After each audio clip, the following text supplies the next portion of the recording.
Hi there, welcome to Wisdom Shots. Imagine a 1,000 square feet home and a 10,000 square feet home. If money is not a deciding factor, which home will you choose to live? If you're like most people, I'm sure that you will go for a bigger home, right? A bigger space. More space means more freedom, more comfort. When people have more money, they tend to buy more space, bigger home, bigger car, right? More land, properties, and things like that. Because space gives us a lot of comfort. Live life king size, right? Even in olden days, kings and rulers had more space. Wars were fought for space. Even today, if you look at it in corporate world, your CEO occupies maximum space. A junior employee will have a small cubicle.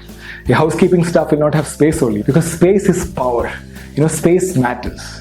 Does space influence our lives? Let us explore. We'll start with our body.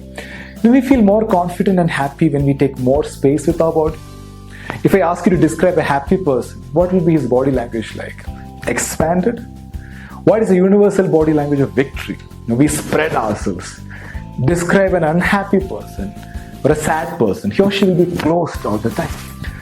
When we are upset, we close our body. When we are nervous or scared, we close ourselves, isn't it? In sports, you see this all the time. Look at the body language when someone wins and when someone loses. Look at movie heroes. To show power, to show confidence, they always take more space.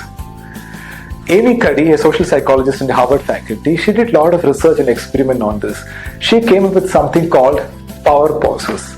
Basically, if you expand your body and if you hold in power pose for a few minutes, you will feel confident and happy.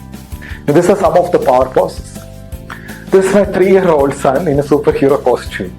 No one taught him how to pose, but he kind of know how to pose like a superhero. In army, police, they're trained to be fearless by expanding their body, by raising their voice, isn't it? When our body language is confident and open, people perceive us as confident and they respond positively. So what I'm trying to say is, whenever you feel low or want to be more confident, all you have to do is to take more space with your body in the way we walk, the way we sit, in the way we interact. In psychology, there's a concept called fake it till you make it. Feelings follow action, and by regulating the action, which is under more direct control of our will, we can actually indirectly regulate the feelings, emotions, and our state of mind. So that's body for you.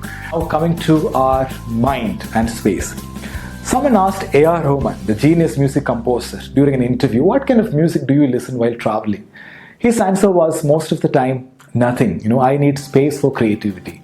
Space and creativity are connected.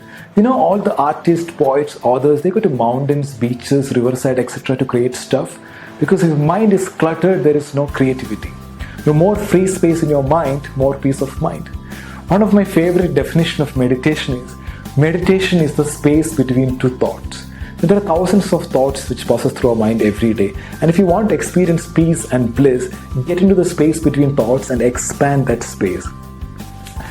A recent study by researchers at UCLA examined the relationship between environment and students' cognitive abilities. They found high school students performed better on exams if the classroom had a view of a green landscape rather than if the classroom had a view of another building or parking lot or no view at all. Students with an expansive view had less mental fatigue and they recovered better from stress. While we were looking for mainstream school for our kids, one of the criteria was, we wanted a spacious school because I know that, that will have an impact on their development and mindset. So one parenting tip, please encourage your kids to step out of your home or your flat. They need more space, than us during their development phase. Even in a professional environment, most innovative companies have created big campuses with an open, expansive field surrounded by green landscapes and trees. Because where you spend your time directly affect how you feel and how you think. So choose wisely. At home and at workplace, remove clutter and create space for happiness and prosperity. Now, space and energy. Space retains memories of what happened in that space. When you go to some place, you feel happy, and some places it drains your energy because space has memory. Space retains. We talk about why positive and negative vibration place. Keep your living space positive. Fill your home space with love, laughter, music, and peace. There are a lot of sacred spaces in our planet, places of worship where they do a lot of rituals, chanting, etc. to energize the space. Visit sacred spaces to recharge yourself. Space and relationships. Give space. Don't hold it tight. Then you will lose that relationship. Give space for the other person. Breathing space. Give more space in your communication with others. It's called listening. So to sum it up, space is power, space is freedom, space is creativity, space is prosperity, space is sacred. So own your space, love your space, give space for others, and watch this space for more. Thanks for watching. Stay happy, stay healthy.